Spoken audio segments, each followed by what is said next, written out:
Welcome to Let's Talk About It with Nathalie Ellis. For so long, talking about mental health has been taboo in our society. The mission of this show is to break the silence, break the shame, and break the stigma surrounding mental health by talking about everyday topics that deals with everyday living. I am your host, Nathalie Ellis. I am a licensed professional counselor. I have a private practice. I've been working since 2001. And in my practice, my goal is to empower, enrich, and educate individuals to be their best self. And today, our topic is about bullying and peer pressure. And we have two special guests that will help us talk about this topic. So we have Nathan and Spence. How are you guys? Welcome to the show. Good. Thank you. Thanks for having me. How are you? Okay, good. So, I'm sure you guys have heard many things about peer pressure and bullying. Yes. I work with a lot of clients that seems to suffer a lot with being victims of peer pressure and victims of bullying. So tell us a little bit about that. So let's start with you, Spence. What is your definition of peer pressure?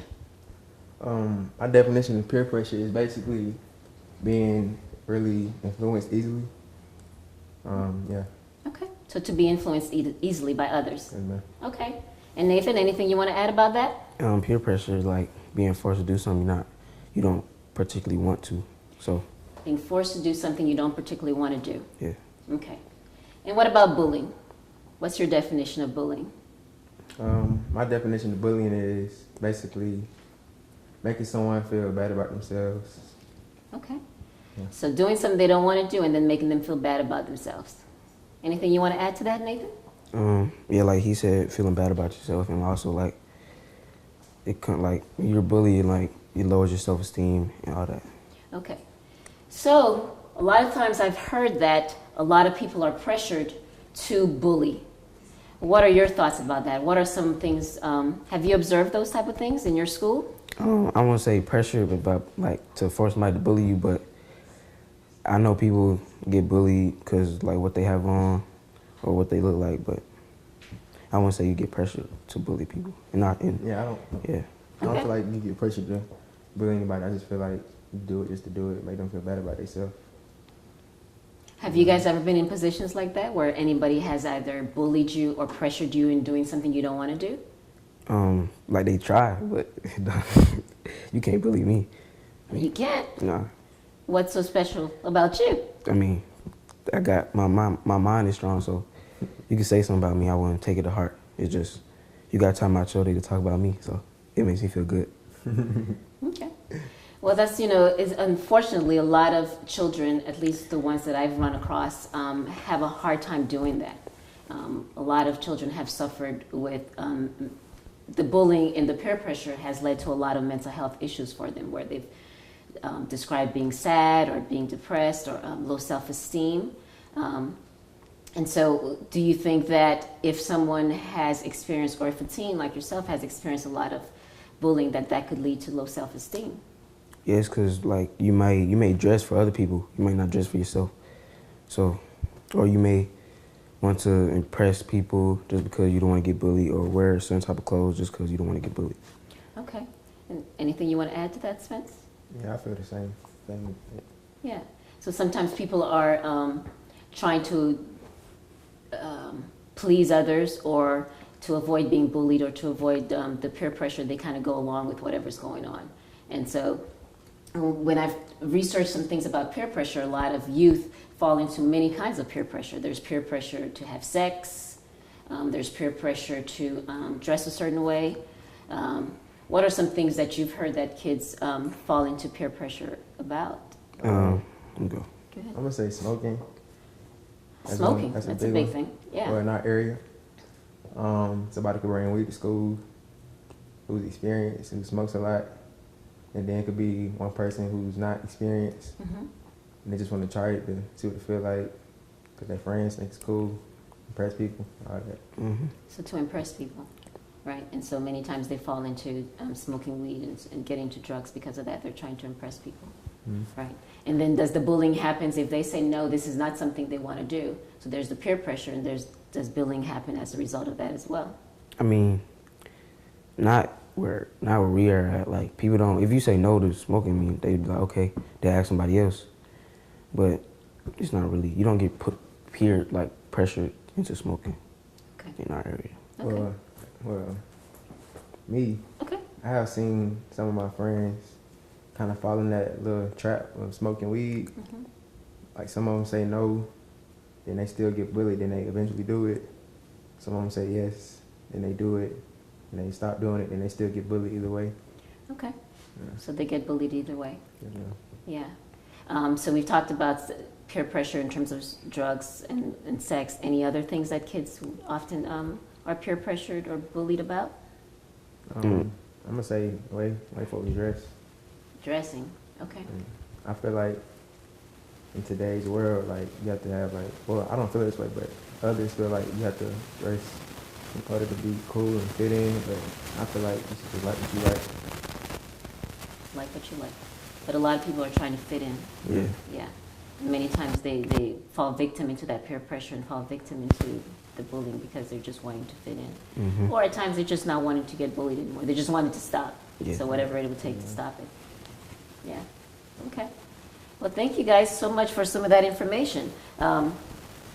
So in regards to your school, and because I know in high school that's a big thing. I've had a lot of children who, not just the mental health stuff that's occurred with them, but it leads also to suicidal thoughts. And is that something that you've also witnessed or heard in your school in terms of kids who are bullied so much and that led to them wanting to hurt themselves?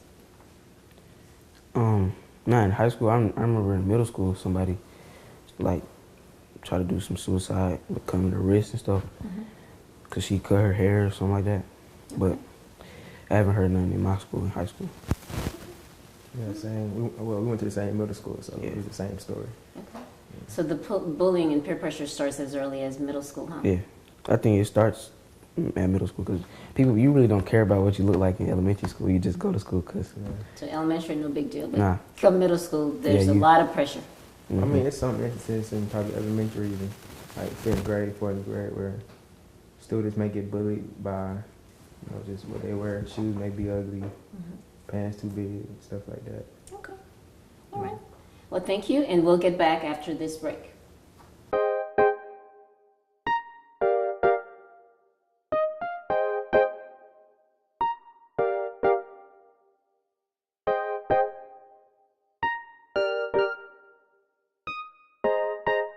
Back with Nathan and Spence talking about bullying and peer pressure.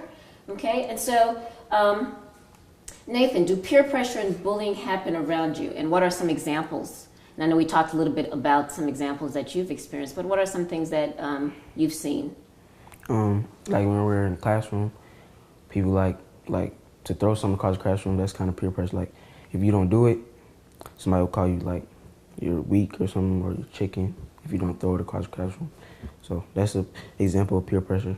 Yeah, an example of bullying too. So it sounds like with bullying, there's a lot of name calling. Yeah. And a lot of that name calling could create a lot of painful experiences for a lot of kids, right? So what other type of painful things that kids say that's related to the bullying that you guys have experienced? So they call you weak, they call you... Yeah, they call you cuss words, but you can't say. Okay, But, so lots of cuss words. yeah, they try to or if you dress a certain way, like if your pants too skinny, they might call you you may look feminine. Okay. But that's the way you dress. Okay. You gotta be comfortable with that. Being comfortable with yourself. Mm-hmm. Okay, that's a very good point. So Spence, do you think that peer pressure happens to only certain types of people, or does it happen to everyone? I feel like it happens. I mean, it can't happen to anybody, but it can happen to anybody. Okay. Yeah. Like for example, my friend last week got in trouble because basically she a good student. She a good student, and her other friend, she not much as a good student as her, so she was trying to get her to cut school that day. Oh wow. And she was kind of just panicking, and she didn't know what to do, so she just did it anyway. But they got caught. Yeah. They was coming back into school. Yeah. So they got caught coming back for skipping. So sometimes there's kids who's in this position where the pressure is so strong they're not knowing what to do. They don't know what to do. Mm-hmm. Yeah, they just react. To react. Yeah. Okay. And what do you think is that a certain type of person that tends to react to peer pressure more easily than someone else? I mean, I just feel like anybody can just be pressured by anything. Okay. Yeah. So when you've been in a position where you felt pressured, how do you not fall for it? For me, I don't think I'm influenced easily. Well, by some things I am, but most of it I don't really think so. But I try to think about it first and like then react and stuff like that. So Nathan, you're laughing. What's funny? Cause me and my friends say he's influenced easily. Cause like, if someone says something, he don't go what he say, and if another person say something, he don't go what he say. So I'm like, I don't think that's true. You disagree with that, huh? I see. Yeah, and so it seems like to not fall into peer pressure and bullying is really, and you said it earlier, having your own mind. And how do you do that? How do you have your own mind when you're constantly bombarded with so much things as teenagers? You're constantly bombarded by things on the media, things at school, girls, sex, drugs. There's just so many things, clothes, fame, you know, with the rap and the rappers and the way that they make that lifestyle seem so glamorous. There's just so many things that's influencing and pressuring you to be a certain way. How do you not fall into that? I feel like if you don't think it's something you would do, something you would like, then don't do it. Like, don't give it no thought. Just be like, no, that's not for me. That's not for me. Okay. It's as simple as that. And so that's what you kind of tell yourself. You kind of go through that kind of problem solving in your head. Okay, what's the pros and cons to doing this? Is this for me? Is this not for me? Okay, well, that's a good strategy. And what are some things that, when you're falling into the peer pressure of everything that's going on with the music, because music itself, there's just so many influences, so many things that it makes teens, and particularly boys, feel like you're invincible. You can do all these things. You can say all these things, and a lot of this stuff is not okay to do or say. And so how do you not fall for that? And how do you know what is okay to do and not do? I think it comes from like when you're young, like if your parents teach you to not do, like say no to drugs, wait for sex and stuff, and then it's a translate, and so nobody should make you change that. Okay. No one should tell you differently. Okay, all right. So the parenting plays a big part of it. Yes. And so sometimes the kids that tend to fall more into victims of the peer pressure or the bullying, do you think that they may be lacking some of that, or? More, maybe they may have both parents, but the parents are not hands-on as much. Hands-on. Okay, so sometimes that could be a factor. Yeah, the parents have to be like a certain foundation for their kids to like follow. Yeah, so that could definitely be a factor with that. You know, again, there's so many songs out there that influences kids to do so much or to be so many things, even with the music. How do you not fall, you know, again, with the music, how do you not follow the fame? Because there's money, you know, you gotta be rich, you gotta be this. How do you not follow like that? It's like if you know something's bad for you, why would you do it? Like they talking about cocaine. If you know the end, what could potentially happen, why would you do it? Okay. Wow, there's no point. Okay.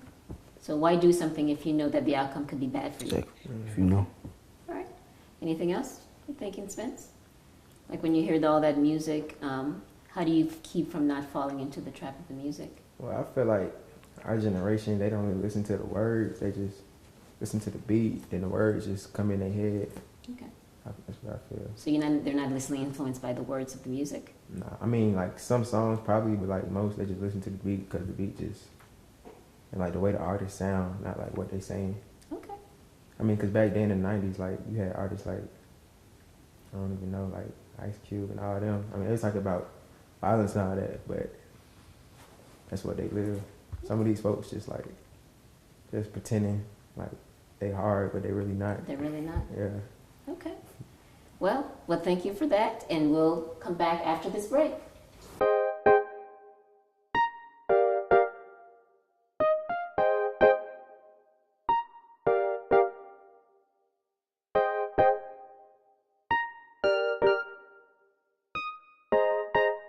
Joining me at Let's Talk About It with Nathalie Ellis, and we have again two special guests, Spence and Nate, and they are talking about bullying and peer pressure. So One thing I want to do now is kind of talk about strategies, and I think you mentioned a few of those, and I just want to kind of reiterate the things that you've talked about. What are some ways that kids can not fall into peer pressure and address the situations if they're being bullied? So let's start with peer pressure. What are some ways we could not fall into peer pressure? Like, if you hang around people that y'all have the similar interests, and no one's gonna think outside the box. If you like basketball, all y'all gonna play basketball. If one likes drugs, y'all gonna do drugs. It's the people you hang around determines what you're gonna do, most likely. All right, so you're saying that in order to avoid some of that is to hang around people of like mind. Yes. Okay, hanging around people with like minds. That's a great strategy. Any strategies you may have? Yeah, I feel the same. I mean, I hang out with Nate mostly every weekend. We act the same, do the same. I mean, there's some differences because like we just different, but kind of act the same, do the same. But I feel like another way to avoid being pressured is just walk away. Okay. So like, think about it and just walk away. I mean, I don't even think about it. Like if it sounds bad, something you wouldn't do, just walk away. Yeah, because we talked about earlier that, you know, to kind of go through that problem solving in your head and think of the pros and cons of things. So the pros and cons, and it sounds like it's a bad idea, and then it's probably a bad idea, and to walk away. And is it as simple as that? Will your peers allow you to walk away? Well, for me, like everybody is different. Like I'm not easily influenced. Well, he might think I don't think I am, but for like everybody else that probably is easily influenced, just think about it, walk away. Okay. If it's something you want to do, don't do it. So the walking away, and how would you do that, Nathan? How would you walk away? If you hear somebody saying, like, going in the direction of doing cocaine or any drugs, just simply turn around and go. It's not, no one could grab your hand and make you listen to them. You don't even have to listen to them. That's why you got your headphones, put in music. You gotta listen to nobody. So really ignoring the negativity, ignoring that negative noise, if you know it doesn't fit you, right? Okay. And let's talk a little bit about bullying. So if friends that you know or people that you know are victims of bullying, and sometimes it is overwhelming with a lot of the clients that I have. At that point, the bullying has led to depression, led to anxiety, not wanting to go to school, self-esteem. There's just so many things that come when you're constantly picked on. You know, when every time you go to school, there's people that's constantly saying negative things to you. Sometimes that could take a toll. What are some tips or strategies you would give to a kid that may be going through something like that? I mean, if something hurts you, it hurts you. Like, I really can't tell a kid to think, to like, just, if something hurts you, it's gonna hurt you. So with me, it's like, I really don't take an effect of what you gotta say, but if someone else might, so you gotta learn how to deal with it on your own time. You have to take time out yourself. You have to love yourself first. It starts with you. Okay. Yeah. It starts with yourself, yeah. Right. And so if something does hurt you, what's a way to work through that hurt so it doesn't consume you? I mean, I think you should look in the mirror and just look in the mirror and like, just build that love. It takes time. You gotta build love for yourself. You gotta know that people love you in the world. Okay. So sometimes it's important for people to seek help Yeah. if they're unable to do it for themselves, seeking help. Okay. What are some strategies you could think of if there's a peer or a friend that falls victim to the bullying and they're not in a good place? What are some things you would say to them? Well, first, I feel like if a person calls you ugly or this or that, like just like who cares? Like what they say, like just walk away from it. I mean, like if you know you're not ugly, then why get mad? Like stuff like that. If you know you're not fat, why get mad? But I mean, yeah, look in the mirror. If you think you what you are, like, and you the best you can be, then who cares what people say? Okay. How do you build yourself up? That's a good question. I mean, I know me, so I just do what I do. It's not really like an answer. I just do what I do and just let it flow. Okay. I mean, I don't get bullied, but if I do get bullied, then I mean, I'm just. Well, has someone ever said something to you that kind of hurt your feeling? A peer? And how did you handle that? I don't think anybody really ever hurt my feelings. Well, if they do, well, if it has happened, I just fight back. I'm not like, I don't think I'm weak. I just, So you might say something back. If you feel Yeah. disrespected or hurt, you just kind of say something back. yeah, because if a person come at me wrong, then what I'm gonna say gonna be even worse. Then they gonna feel, Okay. So some you type of stand way. up. Sometimes you stand up to them. Yeah. Okay. So that's another strategy that could be done too. Some people may not have the voice to stand up, and some people are able to. Right. And so, well, it was great having you guys talk about bullying and peer pressure, because I know that's something that happens all the time, and seems like at schools and in high school that this is something that a lot of kids fall victim to. And I wanted to have that discussion and wanted to hear you guys talk about that. So I appreciate you guys coming. So what are some things about you, just to give the audience a little bit of information? What are some things that you like to do? What is something unique about each of you? Oh, you can go first. Well, my name is Spencer. I attend Ricky Mountain High School. I'm a junior. I play baseball. I take college classes. And that's really it. Okay. My name is Nathalie Ellis. I play soccer. I'm a good student in class. That's it. Okay. Yes. Great. Well, thank you so much for joining us today. Thank you. Okay. And thank you for joining us in Let's Talk About It with Nathalie Ellis. And again, our mission is to break the silence, break the shame, and break the stigma surrounding mental health. Thank you.